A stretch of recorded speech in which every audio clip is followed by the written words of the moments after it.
Hello, ഞാൻ നേരത്തെ pimples പോകുന്ന മരുന്നിൻ്റെ വീഡിയോ ഇട്ടപ്പോൾ എനിക്ക് കുറച്ച് ക്വസ്റ്റ്യൻസ് വന്നു. അപ്പോൾ അതൊന്ന് പറയാമെന്ന് വിചാരിച്ചു.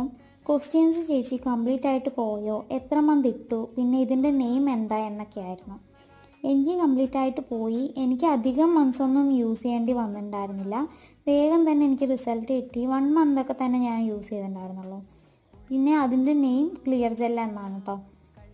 പിന്നെ ഇതിനെ പറ്റിയിട്ട് ഇത്രയൊക്കെ ഉള്ളൂ. പിന്നെ എൻ്റെ മോർണിംഗ് സ്കിൻ കെയറിനെ പറ്റിയിട്ട് പറയുകയാണെങ്കിൽ, ഞാൻ നല്ലൊരു ഫേസ് വാഷ് വെച്ചിട്ട് ഫേസ് കഴുകിയതിന് ശേഷമാണ് ഫേസിലോട്ട് ഏതൊരു പ്രോഡക്ട്സും അപ്ലൈ ചെയ്യാറുള്ളൂ. ഫേസ് കഴുകിയതിന് ശേഷം ഒരു ടോണർ യൂസ് ചെയ്യും. അലോവേറ ജെല്ലും റോസ് വാട്ടറും കൂടിയിട്ടുള്ളൊരു ടോണറാണ് യൂസ് ചെയ്യാറുള്ളത്. അതിന് ശേഷം ഒരു മോയ്സ്ചറൈസറും ലിപ് ബാമും സൺസ്ക്രീനുമാണ് ഇടാറുള്ളത്. വീട്ടിലിരിക്കുന്ന ഡേയ്സിൽ ഞാൻ സൺസ്ക്രീൻ സ്കിപ്പ് ചെയ്യും, അല്ലാത്തപ്പോൾ സൺസ്ക്രീൻ ഇടും. അപ്പോൾ അത്രേ ഉള്ളൂ. Okay, by.